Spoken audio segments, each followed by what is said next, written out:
89 zip codes, 17 cities, 39 communities, and all the unincorporated areas of San Diego County. We are available online. You may download our app in the Google or Apple Store. You may pull up the paper weekly online at no cost, or you may purchase copies of it at retail outlets such as 7-Eleven or single copy sales in newsstands. We also provide a number of papers every week to the churches in our community and our seniors. And so we believe very strongly in the slogan that we have, that the people without a voice cannot be heard. And so we're working now, going into our 65th year, at being a voice of the community. I'm joined from our paper this evening with our very able and talented managing editor, Ms. LaTanya West. And we are here with Dr. Leonard Thompson III, our radio host. And so we have two wonderful guests from the community, from the Emerald Hills community. And we're going to get to them in a moment, but I always like to start off by giving an opportunity to Dr. Thompson and Ms. West to say a word. And then we're going to dive into what is going to be a very interesting program. Ms. West, you go first. Oh, good. I was about to say good morning. Good evening, everyone. So much has happened today. Really looking forward to the show today. Really happy and excited to hear from our guests today. Some interesting and important things going on in the city that all of you need to know about, we believe.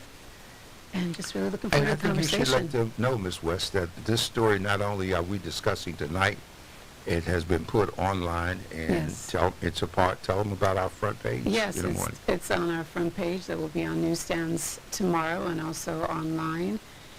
We have a video going out this evening to give you a recap of that, of the topic as well. So stay tuned for that. Yeah, good stuff. All right. Well, good evening, everyone. So happy to have everyone in today. To our guests, very, very excited. You know, I feel like I have legends up here. So, Dr. Warren, you know, you're always the legend, but there are people that are doing some amazing things that I think that we cover from time to time, and I think today is going to be a very exciting day. Please remind everybody that you can call in if you have any questions at 858-251-6111, 858-251-6111, and we're going to get right into it. So I'm going to pitch it right back to you, Dr. Warren. Well, we also want people to know that they can reach us at godradio1.com.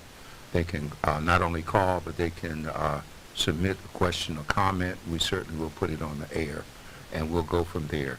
Tonight we want to talk about a very serious issue, and it involves the Emerald Hills Planning Group, the San Diego City Council. And what is happening is today the City Council considered two development issues. One was in Emerald Hills, and the other was more, I guess, well, both of them in terms of Encanto. And so what's happened is, as you know, everyone is talking about the housing shortage that we have in San Diego. And even with that discussion, there's still a general plan, and there's some control coming from the planning councils in terms of building and what can be done in communities. And we have a rather embarrassing situation here, where there was a provision identified as footnote 7, which allowed, with the proper signatures, to change the building capacity in both Emerald Hills and Encanto because of the southeast community. Most of the communities have like a 20,000 square foot scenario. For Encanto and Emerald Hills, that number was reduced to 5. Now, the planning councils are supposed to represent the community. They're supposed to have input and discussion from communities. What we found out today was that former City Council member Monica Montgomery Stepp and her chief of staff, who is now council member Henry Foster, that both of these people signed off on a waiver without bringing it to the community that allowed this whole development plan to go forward.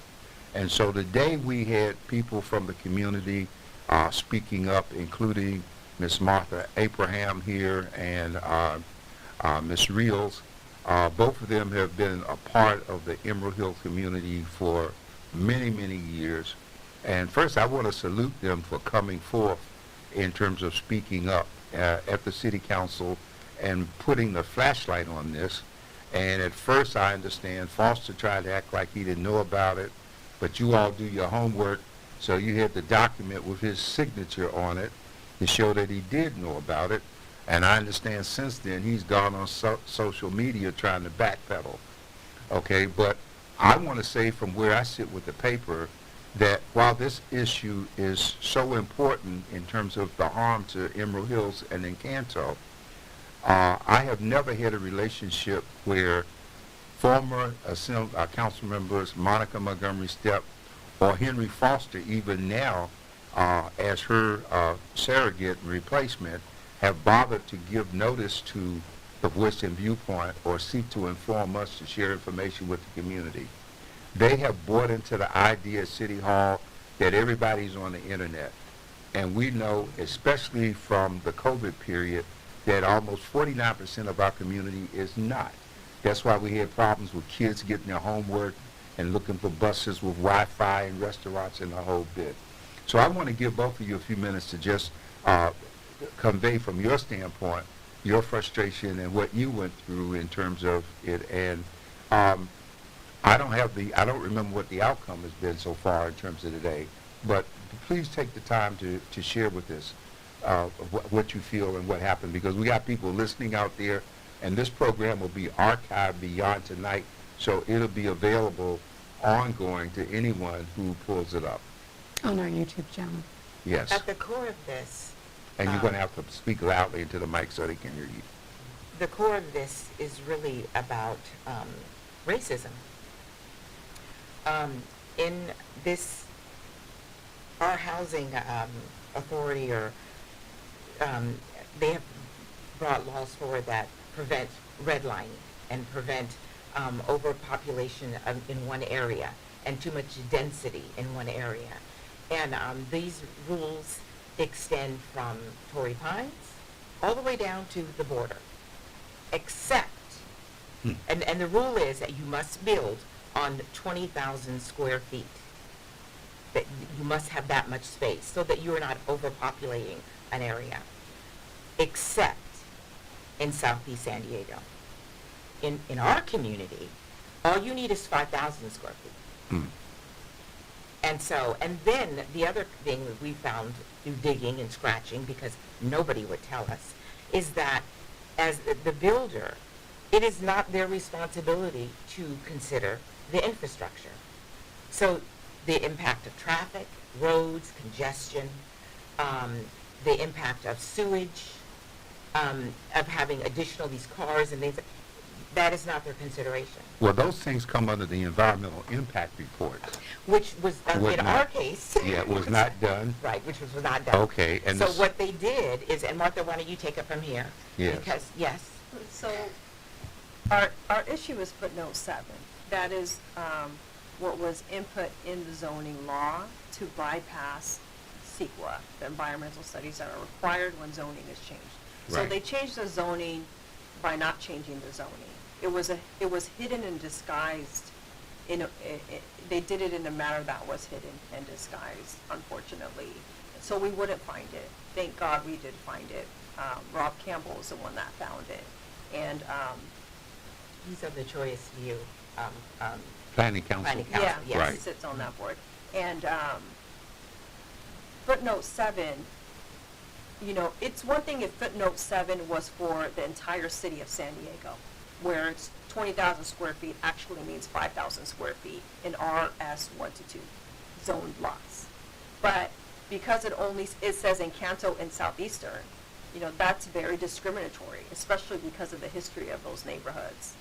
We're historically marginalized, under-resourced, been redlined, housing segregation, and so on and so forth. And so, because that footnote is discriminatory, it actually violates fair housing laws Exactly. and the Constitution of the United States of America. And so, we're asking that that footnote is abolished immediately. And what was the reaction of the city council to this? Well, prior to, even the person, who was it, the woman who sits on, I can't remember the exact board that she sits on, and she sent a letter saying that it was improper. Do you remember what, she was there last night's meeting, do you remember? Oh, okay, well, anyway, so everyone basically has already said that this is improper. Oh, that was Heidi from the planning Right, department. yeah, but it's been improper. Right. It was- Okay, so here's the key. The key is found in the fact that in order for footnote 7 to have full effect and to bypass further scrutiny, it needed the sign off from the representatives for the area. Hence, Monica Montgomery, Yes. Yes. when she signed off on it, she in effect was saying, I speak for the The District community, 4 who I represent, community, right. and it's okay. Yeah. I haven't figured out why Henry signed with her, because he that was was just her Their chief of staff at but the he time. was one of the signatures. But even more alarming is that for the past, 2-3 years, we have been, since we kind of heard through the grapevine, because they didn't do any of what they were supposed to do is posting signs, contacting something like the Voice and Viewpoint, Right. and putting it publicly out to notify the community. They didn't do any of that. No. So we've been scratching, trying to find out having meetings. We finally got Monica to a meeting, and at that meeting, we were on a Zoom meeting, and she, first of all, she never even looked at us. She never stopped moving papers, and so she never really, it was never a conversation. But she alluded to the fact that it was basically a done deal, that because Todd Gloria, the mayor, was so steeped in his desire for housing, additional housing, that it was just a done deal. And so we had to kind of just, Roll over and go with yeah, it. and she said, well, maybe you guys can get some amenities or something. Maybe you can try and get some kind of But amenities. she really didn't show any signs of compassion No, she or didn't know. She gave us concern. none.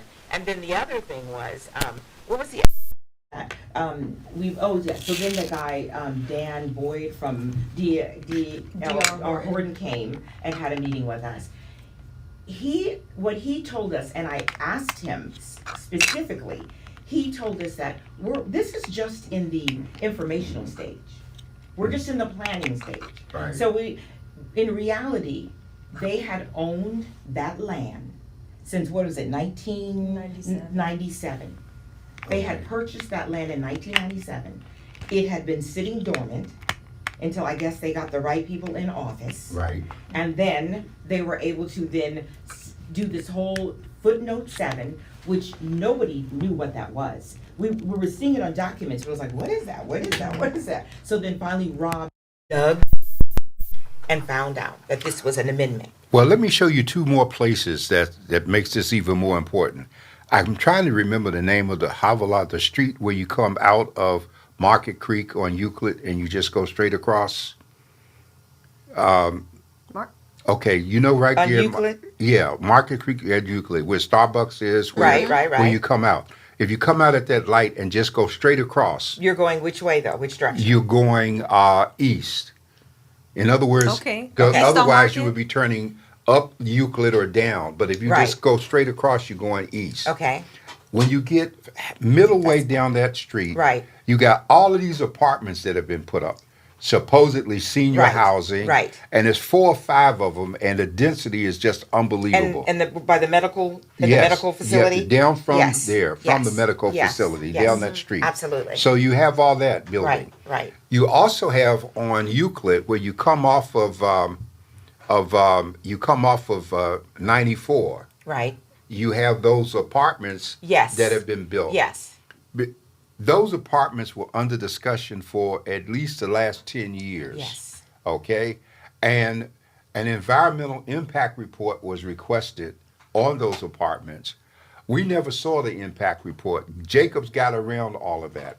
And what makes it worse is that not only the buildings on the front, but when you go behind it, you got a whole city that's been built back there. And that's right off Hilltop that's been Right. opened up to go straight through. Right, but we're towards Gompers and all that. Yep, Yes. it goes straight Yes. straight through there. Yes. And now, in addition to that, you have them putting an island in the middle of the streets to reduce the lanes. Right. And on the 47th Street side, where Gompers is, what they've done is they still reduced the lane by extending a parking lane. Well, and the bike And the bike lane. And then parking spaces So in what the we center. have here is we protested this over the years because they were going to put a lot of other things in, but all of a sudden Jacobs got everybody in place.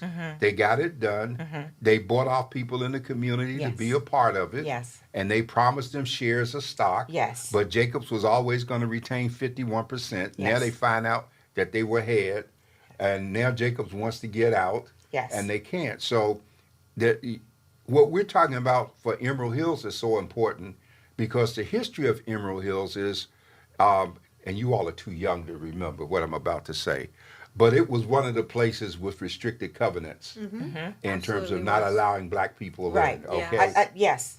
And We so, were the first black family there and you know in that 1960. it was people like John Johnson from the Urban League, Yes. and McFadder. McFadder, Dr. Kimbrough. Yeah. Those are the guys who fought the restricted covenants Yes. and opened it up because really San Diego city limit was to stop at the cemetery. Right. Okay? And they didn't want black people living beyond the cemetery. In my lifetime here in the past 40 years, I had to fight the redlining when the banks were beginning to come in. And fortunately, with George Stevens, we had the reinvestment task force Absolutely. that limited them trying to do the redlining and forced them to make some changes. But these people bought up the land early when it was cheap. And you will remember that where Market Creek sits right now, for years and years, it was an abandoned laundry site. Yes. And they came in and just bought it up. And now Jacobs has bought up everything, and they're trying to unload it. So there's much more to this footnote 7 because this is the beginning of trying to move in wherever there's a canyon or a space. Yes, exactly. And they you're wanna moving fill it right- in. Yes, and they want to fill it in, and that's exactly right. So what was the feel that you got from the city council doing the testimony and doing y'all speaking up on this? Did any of the council members comment? Yeah, Joe LaCava did, and he did mention that footnote, we need to get rid of footnote 7. I spoke to another council member, Raul, later on, and he said that needs to be removed as well. And so we have some support. But the tricky part is what they're saying is that, but while they look into it Yeah. and how it can be undone, that D.R. Horton will continue with the building. Oh, so now you need to get an injunction to stop the building. Yeah. Something. So- Yes, absolutely. And so there are two things. Either you get an injunction or the city can move for an injunction. And now, is there effort to put pressure on the mayor to get involved in this? Well, the mayor also signed that law, footnote 7. I know. It's too bad you didn't bring it before the election. I know. Okay. Yeah. You have no idea how hard we have been digging to find out what is going on. How did it happen? How did this happen? And this whole thing about posting, signs and what did they say? Well, we didn't do that. We put it in the paper. They tried to say they put Put it in the paper. Which In the- paper? I'm sure it was the Union Tribune. Of course they didn't, because they didn't put it in our paper. No. See, the city, the Union Tribune, got the charter amended back in the 20s to make the Union Tribune the official paper of the city, so that they didn't have to put it anyplace other than there. The transcript came along, and so what they did was they changed the language in the charter to say newspapers of daily circulation. And what made the transcript so popular was that they provided a workroom with all of the architectural blueprints, so that when notice was given for a project, people could come there and go over the plans and stuff. This was before the internet. Well, the internet made that unnecessary, and so the transcript died from that standpoint. And so the city went to a particular site that they have. I can't think of the name of it, but it's a site that they use that's a part of the city that they just stick everything on, like everybody in the city is on the It's on that website. site. And Right. it's not. So I think that, and I want to commit the paper to helping in any way, that we need letters to the editor. We need protests because our community doesn't do enough of that. Right. Yeah. Okay, and so we need to start keeping this there. We need to put pressure on the mayor and push the line up city council members that will move to take an action to block it. Yes. And so what you do is look beyond Henry Foster, because Henry is not going to be helpful at this point. Henry seems to feel he has arrived, and he where he wants to be, and with this little sweater and his fraternity stuff, he thinks he's back on the campus. And so we need to get involved and give him a wake up call. I don't mind talking about it because I don't care how he feels. Okay, that make no difference to me because the representation that's supposed to come is not coming to the Well, community. and that's the thing. That's the That's issue. the issue. Yes. That Is is that- really the issue. And what I said yesterday was like, our council member is our gatekeeper. Right. Is a person And we have that been we have betrayed. elected. We've been betrayed and lied to for decades. Right. I know. This but has gone when on you- since George Stevens. You just, but Latanya, didn't we just have a letter from someone in the community? Yeah. Who was talking about Foster? Yes, a letter to and that how effect. he was not representing the community. Yes. And he's comfortable down there. He just wants to walk around in his bow tie like everything is cool. So anyhow, they don't like for me to talk about people. So Let's move it on. The reality is that your concern is the overpopulation of the community. Well, yeah, absolutely. Because given just in San Diego, okay, so now Emerald Hills, which is really like a little bedroom community, and like I is. said, I've been there since 1960. Went to school at Johnson, so I know the community well. Now it is we're impacted by traffic. People are getting off the 94. They're cutting through to get Yep. across to Encanto and to Skyline, and so we have that issue. It impacts our school, Johnson, which that's a 2-lane road. Yeah. We have children who are trying to cross, cars that are flying through. It's dangerous. You have traffic. Where they're doing these houses, they're looking at putting 130 houses up by the Kogo Towers that is up there, which is really prime real estate. You can see the entire city from there, not to mention all the history that is there archaeologically and everything else. So they're willing to do that. But the impact is you can only get out of there through coming out of 60th. Yes. And then you want to go down 60th and you get onto a 2-lane federal where one side goes to 94 West and the other side goes to 94 East. So the reality is that while they're doing all this building, they have not put the infrastructure in. No, there. and they told us they don't. and they're not going to put. They're the not infrastructure. going to. And they don't need Let me to. just say this, because I know all these communities very, very well. Yes. Owning property in those areas. One of the things that you're basically saying is not only is it impacting through traffic, but it's also impacting through safety and many other reasons why we have to look at why this is not a good point. Just environmentally, you're taking away our green space. Yeah. So even just air quality, and there are so many underlying issues here. Okay.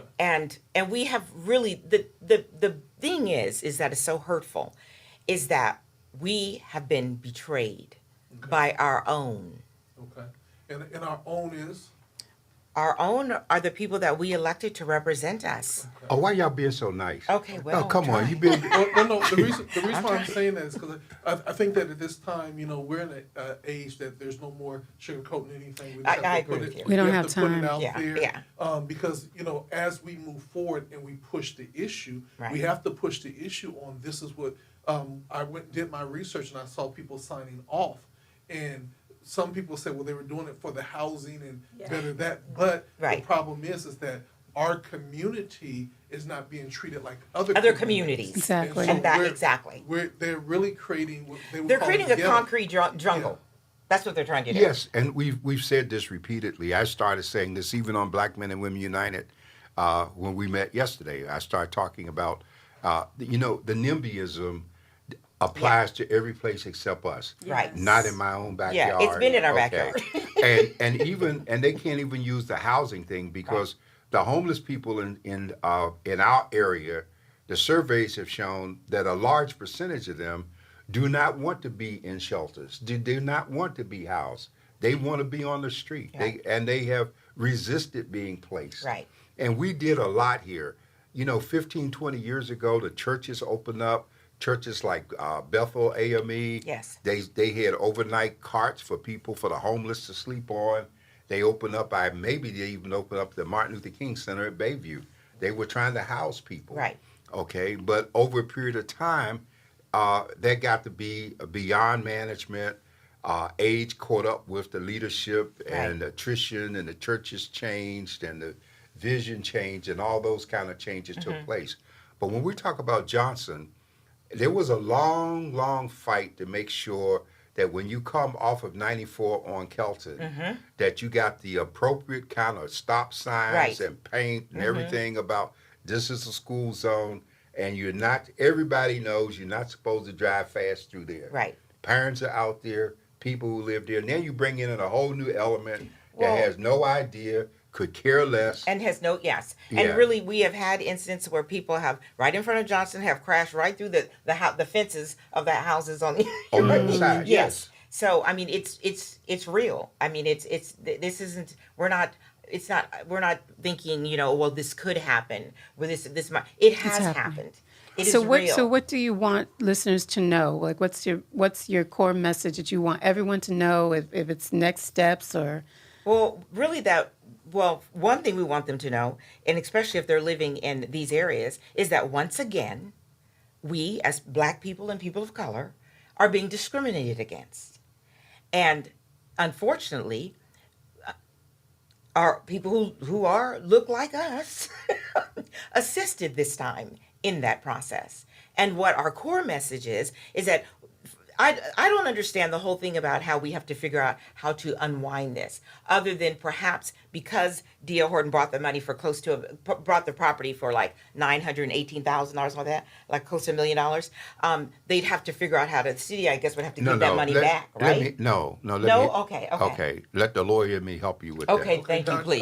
Dr. Warren, before you let the lawyer help you, this is because a specific question was asked, and that is, what is the outcome? Now, Dr. Warren is getting ready to lay out the plan. So I want to say to everybody, class is in session. Yes. He's getting ready to lay out the plan. Y'all take notes because That's what I was gonna say. Can I get up? yes, this is a movement, right? Right, And so right. we want to make So sure we the need to movement's file go- an injunction. That's one thing Okay. that needs So to be Dr. written Warren, down. class First is in step. session. Okay, well, there are a couple of things. One of the things that you can do first and foremost is you can start a GoFundMe page, Oh, okay, for a Encanto Legal Defense Fund.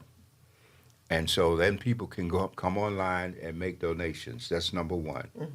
Number two, we need to take a look at who are the leading attorneys in San Diego for For land- development yeah, issues. land use, all right, exactly. Land use attorneys. Okay. we're on that. All right. And so the land use attorney piece is important.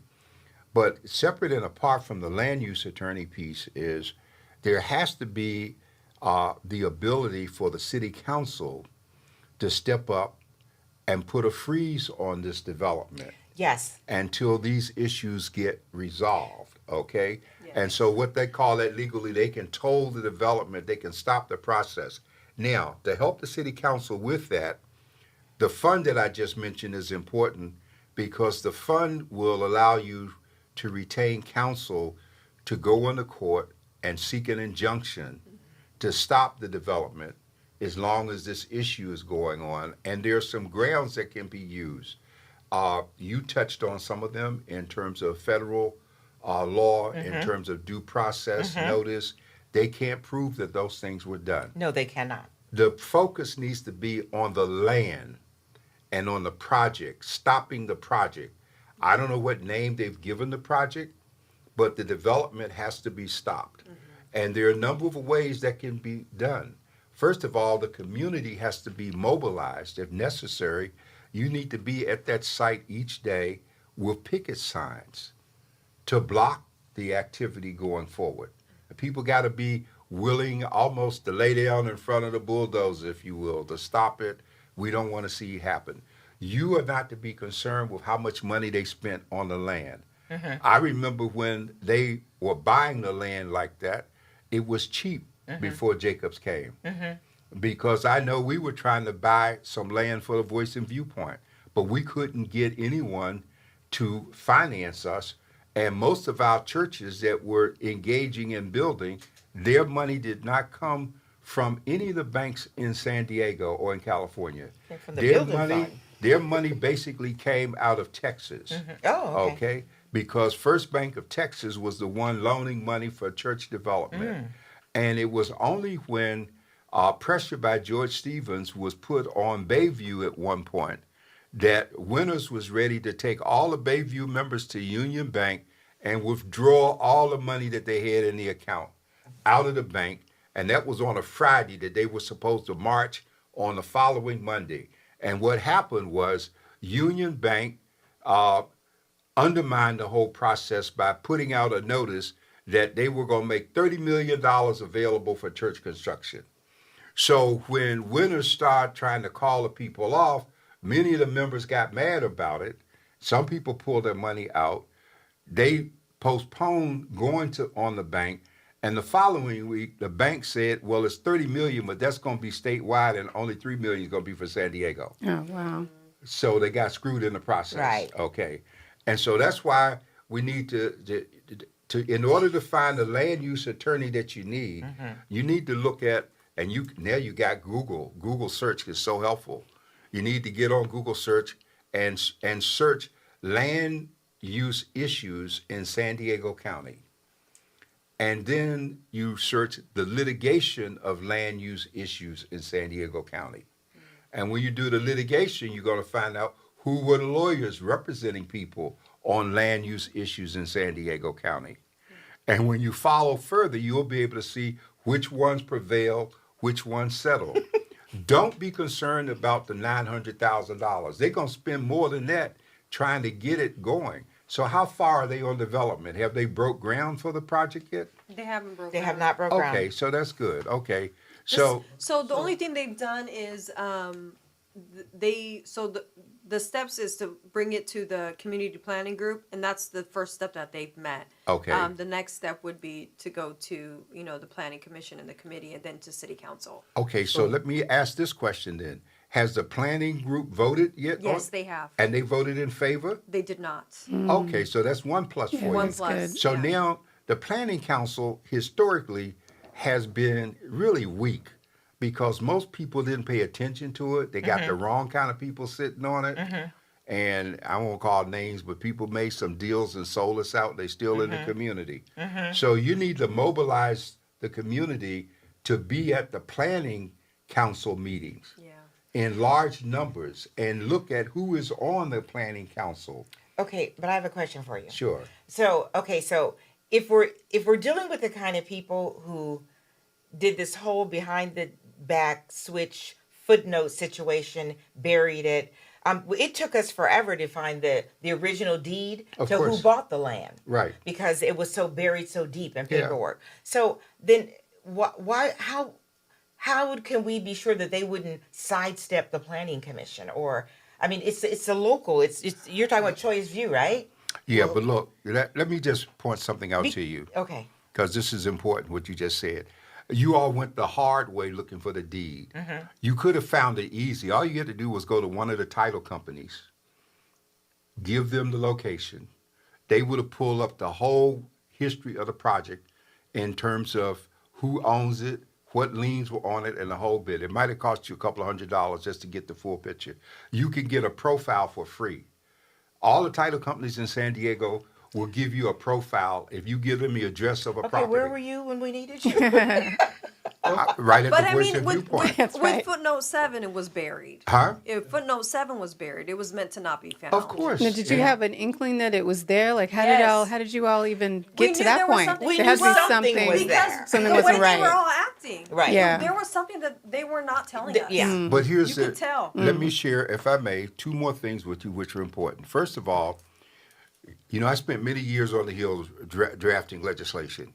You need to go back to the original document that footnote 7 was placed in. Someone said it came down from Sacramento. When it first hit my ears today from one of my staff people telling me that Sacramento said, oh, well, that was on our It was on the Black call. Men and Black Women Men and call. Women that- United call. That Sacramento Yeah. was the one that overrode and said, and I said to them then, I said, that's not possible. I said, because San Diego is a charter city and San Diego County is a charter county.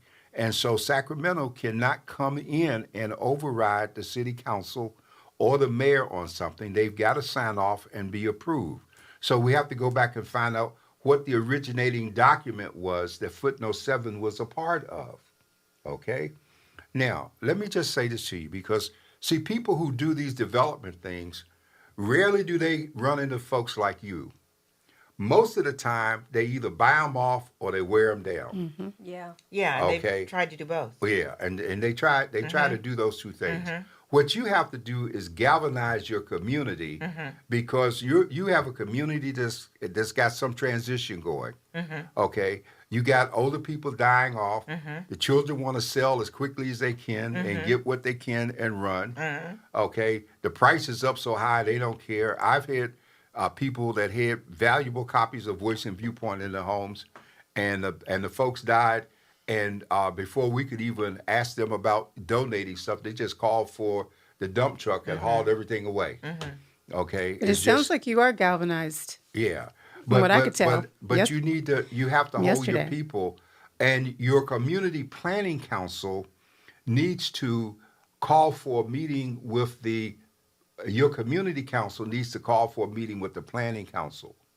Okay, and you need to look at who are the people on the planning council, because obviously they didn't get you all, so they're going to try to buy off the planning council. So Okay, you so need when to- you're saying the planning council, are you referring to the Choice View? Or are you referring Choice to Valley. Choice Valley? Or are you referring to the city planning? I'm talking about Choya's View, where the property is located. Didn't you say Oh. they have to sign off on it? Yes, and they are. I mean, yeah, we are all galvanized. So Yeah. we're lockstep on. together. Yeah. We're Okay. together Yeah. on that. Yes. Okay, so So- with the two of you, that's a major achievement yeah, right there. we're all lockstep on that. Okay, So one of the things is this is the basis of organizing at this point. Yes. You must organize the GoFundMe account. Yes. Will actually allow you to have money and allow people to get involved that might not want to votarize, but they'll do it with their money. And then you also need to get an attorney. Once you get the attorney, now the balls have changed, because once you file an injunction, it becomes a legal action, and you can pretty much stop everything until they address everything with the legal. So the biggest thing is now is galvanizing, keeping the story. You're in the voice In of the public, Viewpoint. yes. Keep it in the public. Your next step should be the news stations. Yes. You know, and continue on, and those are the things, and literally also being able to have real conversations, because there are going to be people that are going to call you and say, okay, but I don't want to have it behind closed doors. Let's do it publicly, so that everybody could hear, so there's no buy off, or there's no Right. that stuff, unless we're going to go and the deal's going to be well, made in favor. of let me everybody. back you up Right. there, okay? And this might sound self-serving. You got to watch the news stations, okay? The news stations, I hate to say it, but so often they're in the pockets of the system, all right? And so when you start just handing stuff over to them, you lose control over your message Right. in terms of how it's presented. But I can tell you this from almost 40 years of the Voice and Viewpoint, that when we start putting stories out there, the station's gonna come anyhow. They're going. Yeah, I was Okay. gonna say they're going. Yeah. And they're gonna be careful what they run, because they know that we're gonna be monitoring them. Right. Right. And so you need to know who your friends are in the course of doing this. The GoFundMe page is going to be important, but you need to get an agreement, perhaps, with the council, and you all decide collectively where you're going to put the money when you get it in terms of GoFundMe, number one. The biggest expense you're going to have going in with this is going to be the land use attorney giving you grounds for the injunction. And I believe when it comes to the land use attorneys that you should interview them just like you're looking for a job. They should be able to give you a consultation. And if they say that they can help you do this, then you need them to pull up some examples of where they have prevailed in the past, if they've succeeded in terms of getting this. Now, some attorneys in the community will get involved in something like this pro bono because it Right. makes them look good, Right. okay? I don't even want to go there in terms of calling. I'll tell you off the air. I'll tell you off the air about what to look out for that.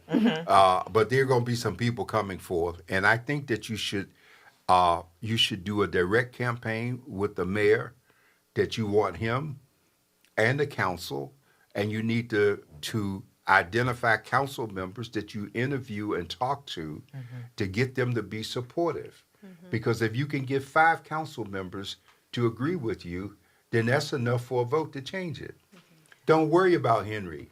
All you need is 5 other people, okay? And when you can count to 5, it don't matter what the other 4 do, okay? So you want to put pressure on him and on the mayor. You want to highlight how important your community is, the history of your community. Your community Right. was one of the first communities that benefited from the lifting of the restricted covenants. Yes. And the covenants are still in real estate deeds today. It's just Yeah. that the Supreme Court outlawed it so they can't do them. But if you pull up some of the properties up there, you're going to still find the language there. It's not gone. Right. Okay? And so these are the things that you can do. And your community is important. Emerald Hills is important to people. And there's still enough of us around who remember how important it is. And it's still a community that hasn't been totally sold off. And it's still a community, even though you have new people in it.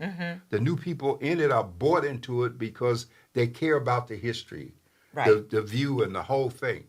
Get the church people concerned. Of Right. course, they're going to all holler 501 and we non-political and blah, blah, blah, blah, blah. Christian Fellowship may not. Huh? They might not. I don't Christian Fellowship may not do that. They're political. Well, what's his name is very political. Yes, Now that he's Reverend back. Cribbs. Yes, And yes. Cribbs is a former television personality, and he loves to talk, and so he can probably be very helpful. I'll You go should visit even him. try to have some of your meetings at the church. That's right. Yes. And they got a absolutely. lot of lawyers and Oh, judges yes, that belong absolutely. to the church. Okay. That's my church. We sure do. Oh, okay. See, I know them. I know all of them. Okay. Yeah. Well, I That's my applaud you. church. I applaud you, ladies, for stepping up for the community, and also the Choice Valley Community Planning Group as Right. well. Absolutely. Andrea, I don't know how to pronounce her last name. Etheru? Hetheru? She is absolutely phenomenal. Yeah. Do you know how to pronounce her last name? I don't. She's phenomenal, and so is Rob. I have to give a shout out to them. Mm-hmm. They have been incredible. Yes, absolutely. So, we are important. Our communities are important, and we deserve to have that protection. Right. And we have a voice, and we Well, need to use it. We And you deserve to have the ladies same protection Yes. that every other community has. Absolutely. So we're not asking for anything beyond or extraordinary. Well, we just we want the pledge- same as everyone else. We pledge the support of the Voice and Viewpoint to support you in terms of Thank keeping you. the information out there. Be happy to come along to meetings. Oh, wonderful. I'm not there. I'm not there to represent anyone legally, and anybody who tries to say that, I will file a complaint against you. I have a right to an opinion as a Absolutely. publisher and a person of almost 4 decades in this community, and I consider my role one of a guardianship, and so we want to help. LaTanya is a major point of contact because she keeps trying to make me rest, but we're still working. And so we're going to stay with this. I don't think you're ever going to rest. No, not till they do that thing, right? Okay. Not till they roll me, but I'm going to stay active. But we need letters to the editor in support from people in the community because folks read letters. Okay. Okay, that's why the UT still publishes them. Letters to the editor. And we do put those things online, okay, for those who can't find a newspaper and don't know how to read one.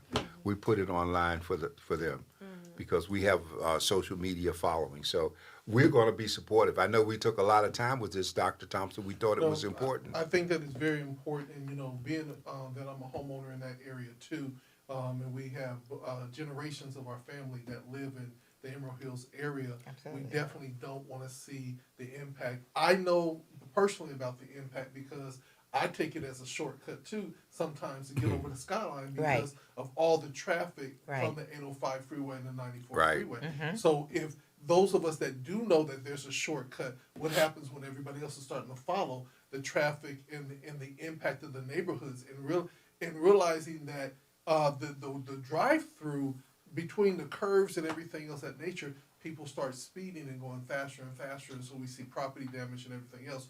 And so at this point, I think that it is Emerald Hills has to be the beacon, the emerald on the hill for the community to say, okay, you're trying to overpopulate this area, thus lowering the property values and everything else, and not making it a place where everyone wants to live, Right. but it's a place that we're dumping people. Right. And we have to, and that's why this is so important, so that we can stop it because it's happening all over. And one of the most important things you can do in this case is in the mornings, coming down 60th to Federal, if you're at the bottom of that hill, you can see all those cars lined up, waiting to go under the underpass Right. to come up on 94. Right. And that's going to be even worse of a nightmare. Absolutely. Because now those cars are going to extend up the hill. Right. They already do. They already Yeah, do. They They're- do, see? So That's imagine down if that those- Suicide Hill. Yeah. You have cars all the way back there going up toward what is the street? Old Memory. Is it Old Memory? Yeah. Yeah, going up that hill. So they Oh, already do. I It's never insane. did know the name of it. So it's called Suicide? That's what they Yeah, call Suicide it? Hill. I didn't know that. Because back in the day, before they put up all the stop signs Yeah. and everything else, everybody would go and fly Oh, over zoom. it. Yeah. Down there. Yeah. Okay, before they put the stop sign at the top, right? At the Yeah. bottom. At the bottom and the top. And the top, yeah. Oh, yeah, because it'll give your stomach a drop going. Yeah, okay. Well, we want to thank you for being with us. Yes. We want you to be in touch. Get us some letters to the editor. Let us know when you have, I think one of the first things is to have a joint meeting between your neighborhood council and the planning commission so that you all can look at this, that you can start looking at land use issues in San Diego County. Okay, I got Somebody's that down. going to have to spend some time in terms of research and be in touch with us, and we will certainly help in any way that we can. And I'll talk to Pastor Cribbs the first chance I get. Well, you go to church there, you can talk to him. We can both talk to him. Oh, we can okay. double team him. Yeah, he ain't gonna say no. No, Arch wants life to be comfortable. He's not Yeah. gonna be difficult. Okay, he's glad to be back. Yes, he He's is. he's not glad. He's happy to be And, back. and we are happy to have him. There you go. Yes. All right. He and I go back to his first venture here, and yeah, he comes out of San Francisco media and L.A. So yeah, you got a good connection of people.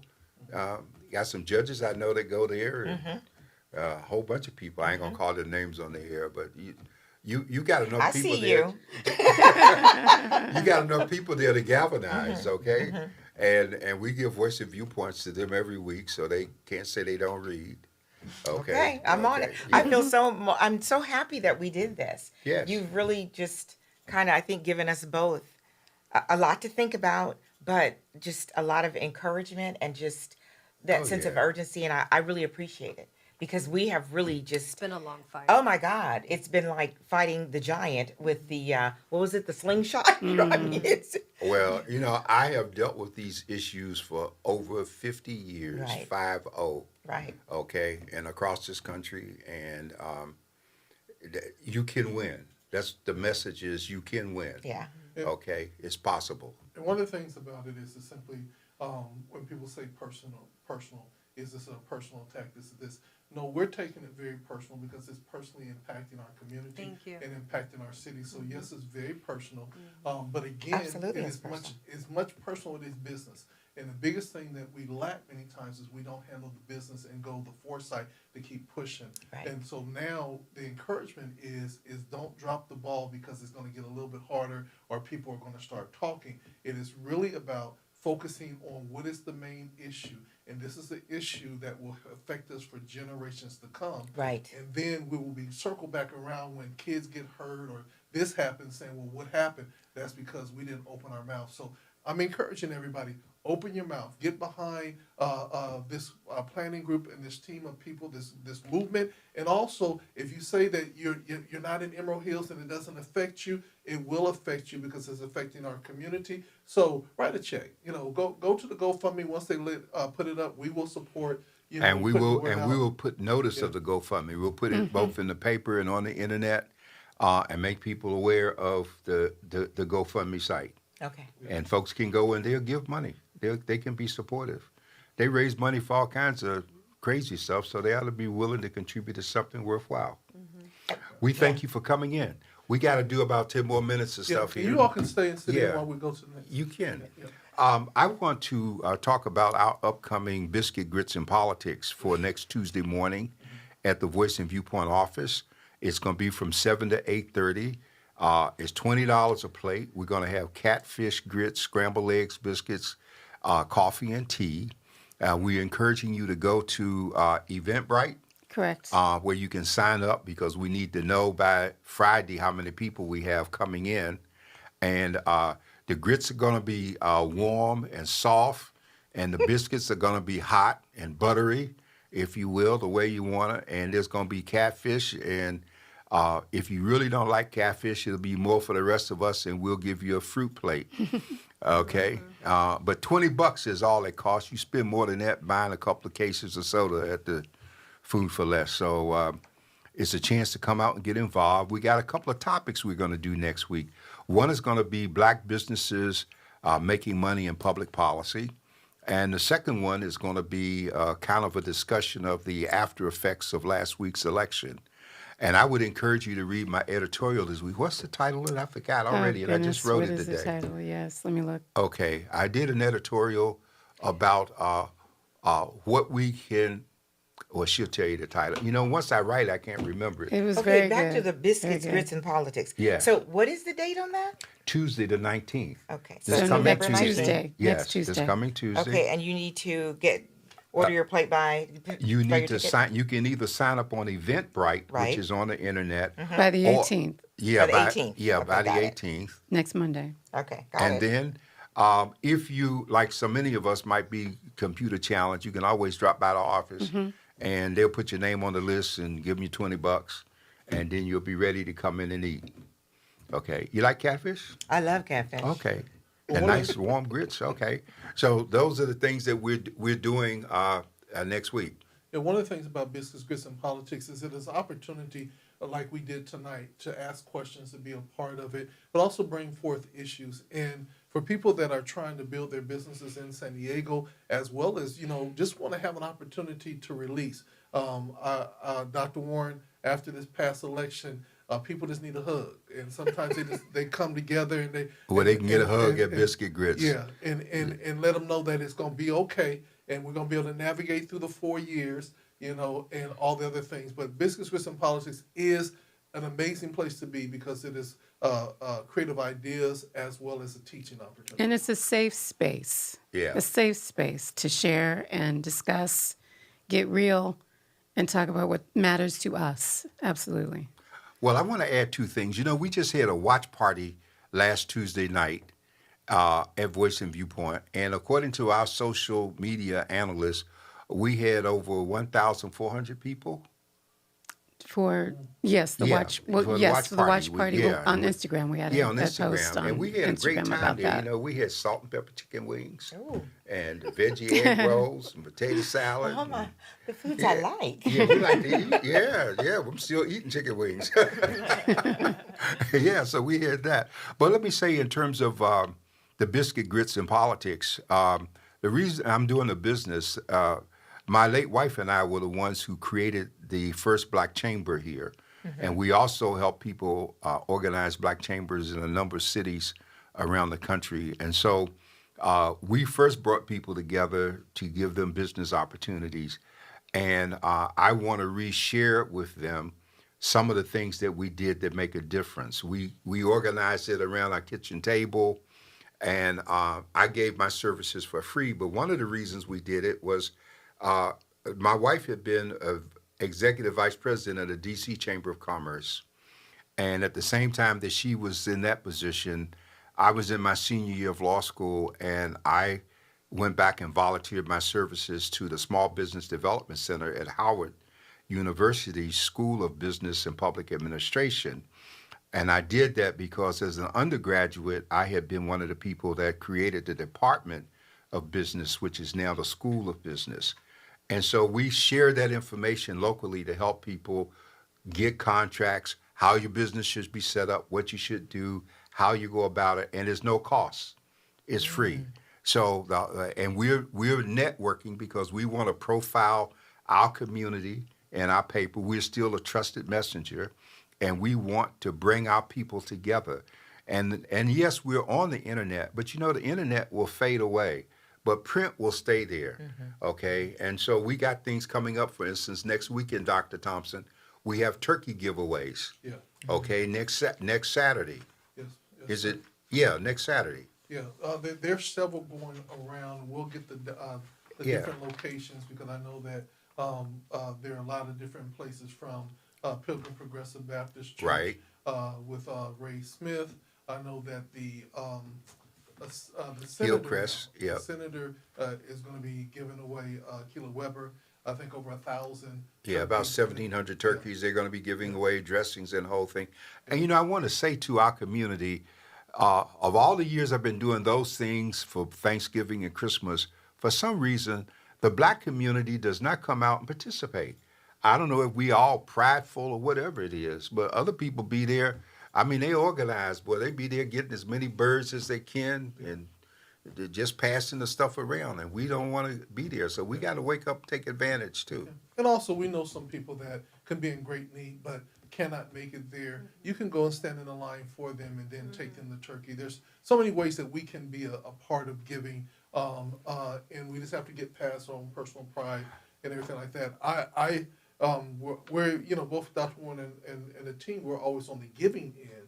You know what I'm saying? But there were times when we were building businesses that we needed a turkey, and somebody said, "Hey, I got a turkey." We'll say, "We'll take that turkey." That's right. We were so thankful. That's right. It was economically smart to take that turkey. And I had to be reminded sometimes I was giving them away, and then I had to go buy one. Yeah. Okay? But I didn't mind because we were helping people. Yeah. So, Dr. Warren, I just want to say this last piece is that there are a lot of scams that are going out right now, and a lot of negative texts that are going out that are impacting people greatly. There's a new text that has come out that says Donald Trump has been arrested. Do not open that text. That will immediately attack your bank accounts when you open up the text. So now we're going to have to even be very careful about what texts we're opening, Right. because there's all these scams that are coming out, and they will have provocative sayings because they want you to open it up. You know what I'm saying? So just be very mindful of what texts you're receiving, what phone calls you're answering, and there's going to be people out there that are going to say, put all kind of things in Texas. Yeah, one of them said, "All black people, please report to the nearest plantation, Plantation. so you can Get get your cotton. cotton assignment." Right? Yes, and, Yeah. I figured that since we were reporting in, that was part of reparations, and we were going to be able to pick our parcel, our 40 acres, and ask for the mule And at the the mule. same time. Oh no, the And mule's so, been killed. So we don't put us back on the plantation, because this time we will take it and apply it to the Reparations Act. Any All final right. words, Dr. Warren? Well, I also the editorial. I never did get the title What to it. we but should think and do in the Trump era. Yes, thank you. What we should think and do Excellent. in the Trump era. And I encourage people not to overreact in a panic way with the Trump decisions that are being made. Matter of fact, we just had a Family Foundation Zoom call where I had to share with our board that we need to look very carefully. This is a time to learn more about how government works so we will know what safeguards that we have. And not everybody who voted for Trump is going to support him on everything that he wants to do. I think he's going to mellow out a great deal. We saw signs of that today with him at the White House with President Biden.